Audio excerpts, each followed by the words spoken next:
दिल्ली में सीबीआई की छापेमारी हुई है। 20 जगहों पर सीबीआई की छापेमारी। आबकारी घोटाले के मामले में ये छापेमारी जारी है। मनीष सिसोदिया के घर पर पहुंची है सीबीआई की टीम। सिसोदिया को गिरफ्तार करने के लिए सीबीआई की टीम पहुंची और ये बड़ी खबर आप तक पहुंचा रहे हैं। ये देखिए, मनीष सिसोदिया जिनके आवास पर सीबीआई की टीम पहुंच गई है और जानकारी फिलहाल यही सामने आ रही है कि उन्हें गिरफ्तार करने के लिए ही ये सीबीआई की टीम उनके निवास पर पहुंची है, क्योंकि 20 से ज्यादा जगह, और ये सुपर एक्सक्लूसिव तस्वीरें आपको दिखा रहे हैं। मनीष सिसोदिया के घर की तस्वीरें हैं जहां सीबीआई की टीम पहुंच गई है। 20 अन्य जगह है सीबीआई की छापेमारी है और दिल्ली में ये तस्वीरें जहां मनीष सिसोदिया के घर से तस्वीरें आपको दिखा रहे हैं फर्स्ट इंडिया पर। सुपर एक्सक्लूसिव तस्वीरें। जानकारी यही कि आबकारी घोटाले से जुड़े हुए मामले पर ये जब छापेमारी हुई, अब मनीष सिसोदिया को गिरफ्तार करने के लिए सीबीआई की टीम पहुंची है उनके घर। बड़ी खबर आपको बता रहे हैं, आबकारी घोटाले में छापेमारी। मनीष सिसोदिया के घर पर सीबीआई की टीम पहुंची है और सिसोदिया को गिरफ्तार करने के लिए सीबीआई की टीम पहुंची है। अगर अब से कुछ देर के बाद भी गिरफ्तारी उनकी होती है और लेकर यहां से जाया जाता है, वो तस्वीरें भी आपको दिखाएंगे। लेकिन फिर जो मुद्दा और जिस तरह से विपक्ष हमेशा से कहा जाता है कि सीबीआई, ईडी और जो तमाम सरकारी संस्थाएं उनके दुरुपयोग के दावे करता है विपक्ष और कहता है कि किसी एक नेतृत्व के वजह से उनके इशारे पर यह काम हो रहा है, फिर ये सियासी। लेकिन अभी टेक्निकली अगर देखा जाए तो मनीष सिसोदिया को गिरफ्तार करने की जानकारी सामने आ रही है। उन्हें गिरफ्तार करने के लिए टीम पहुंची है। पूरी जानकारी लेंगे हमारे दिल्ली से सहयोगी गणेश पाठक इस वक्त हमारे साथ जुड़ चुके हैं। गणेश, बड़ी खबर आई है दिल्ली में सीबीआई की छापेमारी और मनीष सिसोदिया के घर पर टीम पहुंच गई है। जानकारी यही कि गिरफ्तार करने के लिए पहुंची है। कितनी पुख्ता ये खबर? देखिए, अभी ये शब्द कहना सही नहीं होगा। अभी फिलहाल सीबीआई की टीम में जांच करने के लिए पहुंची है और खुद उप मुख्यमंत्री और शिक्षा मंत्री मनीष सिसोदिया ने ट्वीट करते हुए जानकारी दी कि उनके घर पर सीबीआई की टीम जांच के लिए पहुंची है। उन्होंने ट्वीट में लिखा कि हम जांच के लिए पूरी तरीके से सहयोग करते हैं। किसी भी तरीके से कोई भी तमाम इस तरीके को उन्होंने लगातार कई सारे ट्वीट किए। खुद मुख्यमंत्री अरविंद केजरीवाल ने भी ट्वीट किया कि हम किसी भी तरीके से जो भी चीजें हैं उससे डरते नहीं है। सीबीआई जो इससे पहले हमने दिल्ली के जो तमाम उन बातों का भी जिक्र किया, हमने स्कूल को बेहतर किया, अस्पतालों को बेहतर किया।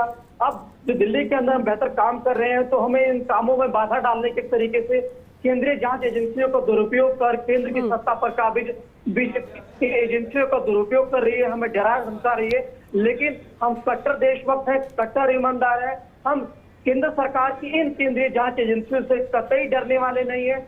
जो भी जांच करना चाहे वो जांच करें, हम उनका जांच में पूरी तरीके से सहयोग करते हैं। फिलहाल जो सीबीआई की जांच एजेंसी है वो मनीष सिसोदिया जो दिल्ली के उप मुख्यमंत्री और शिक्षा मंत्री हैं उनके मथुरा रोड स्थित आवास पर जांच के लिए पहुंची हुई है। देखने वाली बात है कि जांच कब तक चलती है और जांच में क्या निकल कर आता है। अभी जो बात सामने आई है कि आबकारी नीति को लेकर पूरी तरीके से जांच की कड़ी शुरू हुई है। अब देखने की ये बात होगी ये जांच, क्योंकि जांच सुबह जांच के लिए सीबीआई की जो टीम है तड़के सुबह आज पहुंची है उनके आवास पर।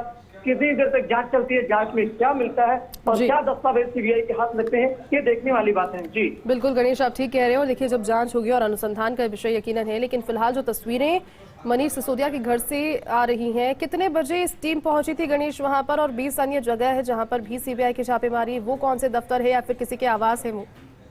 देखिए, इस सीबीआई की टीम सुबह तड़के पहुंची है और फिलहाल जो जानकारी मिल रही है सीबीआई की टीम मनीष सिसोदिया का जो आधिकारिक आवास है मथुरा रोड पर वहां पर है और जांच चल रही है उनके और कार्यकर्ताओं के जो सुनने में आ रहा है कि कार्यकर्ताओं का भी आने का सिलसिला तो शुरू हो रहा है। खुद इस बात को लेकर मुख्यमंत्री अरविंद केजरीवाल ने ट्वीट किया। उन्होंने कहा कि हम डरने वाले नहीं है, जो भी जांच करना चाहे जांच करें, जांच में कुछ नहीं पाएंगे। क्योंकि इससे पहले भी केंद्र के सत्ता पर बैठे बीजेपी ने हमारे नेताओं को परेशान करने की कोशिश किया, उन्हें जेल भेजने की कोशिश किया, लेकिन जेल गए, वो पाक साफ होते हुए बाहर आए। सब कुछ उसी तरह होगा, कुछ भी नहीं निकलेगा। क्योंकि आम आदमी पार्टी ने, उनका कहना है कि आम आदमी पार्टी ने दिल्ली की जनता के लिए काम किया है, ना कि अपने दोस्तों के लिए काम किया है। अपने दोस्तों को फायदा पहुंचाने के लिए काम नहीं किया। आम आदमी पार्टी की जो दिल्ली में सरकार है उसने दिल्ली की जनता के लिए शिक्षा, स्वास्थ्य, बुनियादी चीजों को बेहतर बनाया। आज उन कामों की दिल्ली की जनता से लेकर देश और दुनिया के लोग प्रशंसा कर रहे हैं। पिछले दिनों अगर मैं बात करूं तो दिल्ली के मुख्यमंत्री अरविंद केजरीवाल और आम आदमी पार्टी के राष्ट्रीय संयोजक खुद कहते हैं कि दिल्ली के अंदर जिस तरीके से काम हुआ है उसकी प्रशंसा पूर्व राष्ट्रपति अमेरिका की उसकी पत्नी जो भारत में आई थी उन्होंने खुद जाकर दिल्ली के स्कूल को देखने की चाहत दिखाई। वो करीब 1 घंटे तक स्कूलों में रही। कोई पिछले दिनों मुख्यमंत्री अरविंद केजरीवाल ने कहा था कि सत्येंद्र जैन के बाद अभी उप मुख्यमंत्री मनीष सिसोदिया पर भी कार्रवाई कर सकती है। जी बिल्कुल गणेश, और क्या जानकारी इस पर और देंगे, क्योंकि देखिए ये अभी का मसला नहीं है, लंबे समय से चलता आ रहा है। इस पर बयानबाजी है वो भी कई बार हो चुकी है, प्रेस कॉन्फ्रेंस के जरिए कई बार कह दिया गया है, लेकिन जो प्रैक्टिकली मुद्दा है उस पर अगर जाकर देखा जाए तो कितना पुख्ता है वो मुद्दा? देखिए, आज ये घटना पूरे दिन की बहुत बड़ी घटना है कि सुबह होते ही बड़ी खबर आई कि दिल्ली के उप मुख्यमंत्री और आम आदमी पार्टी के सबसे बड़े चेहरों में से एक मनीष सिसोदिया के घर सीबीआई का छापा। आज के दिन की एक बड़ी खबर। एक तरीके से अगर जो देखा जाए ना कि रोहिंग्या का मसला जो था, उस मसले की जो लड़ाई चल रही थी, उस मसले के बाद ये मामला आना, ये अपने आप में बड़ी बात है। किस तरीके से भी जांच चलेगी, कब तक जांच चलेगी, ये देखने का विषय होगा। खुद मुख्यमंत्री अरविंद केजरीवाल इस बात में कहते हैं कि हम डरने वाले नहीं है किसी भी तरह की जांच के लिए, क्योंकि हमने कुछ गलत किया ही नहीं। जांच में जो आएगा वो साफ सबके सामने होगा। जी बिल्कुल गणेश, और लगातार ये देखिए ट्वीट भी दिखा रहे हैं। ये अरविंद केजरीवाल का ट्वीट इस वक्त स्क्रीन पर फ्लैश हो रहा है। उन्होंने लिखा कि मनीष सिसोदिया बेहतरीन शिक्षा मंत्री हैं, शिक्षा के काम को रोकने के लिए छापा मारा गया है। 75 साल के अच्छे काम करने वालों को 75 साल से जो अच्छे काम कर रहे हैं उन्हें रोका गया है। गणेश, अगर इस बयान के थोड़े विश्लेषण के तहत तक अगर हम जाएं तो उन्होंने कहा है कि 75 साल से अच्छे काम करने वालों को रोका गया है। किसका जिक्र करने की कोशिश यहाँ पर उन्होंने की है?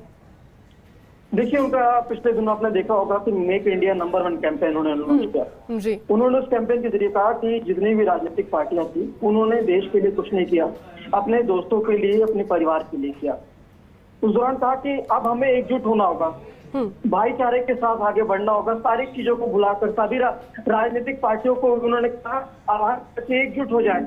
ये मिशन जो है नंबर 1 बनाने का इंडिया को, ये केवल आम आदमी पार्टी का नहीं है, ये हम सभी का है। हम सभी चाहते हैं भारत को नंबर 1 बनाया जाए। तो ये उसी के तहत ये ट्वीट दिखाता है, क्योंकि जिस तरीके से आम आदमी पार्टी ने पंजाब में प्रचंड जीत मिली, दिल्ली में जिस तरीके से उन्होंने लगातार सत्ता पे काबिज है, तो उन कामों के बाद अब आम आदमी पार्टी अपना देश के अलग अलग राज्यों में अपने आप को स्थापित करना चाहती है। देश के अलग अलग राज्यों के जो निकाय चुनाव हो रहे हैं वहां पर जिस तरीके बिल्कुल गणेश, और ये अब जो सुबह जो एक बड़ी जानकारी पहुंची है, ये आगे भी आपसे अपडेट लेंगे कि इस पर आखिर निष्कर्ष क्या निकला है। बहुत बहुत शुक्रिया तमाम जानकारी के लिए, साथ जुड़ने के लिए।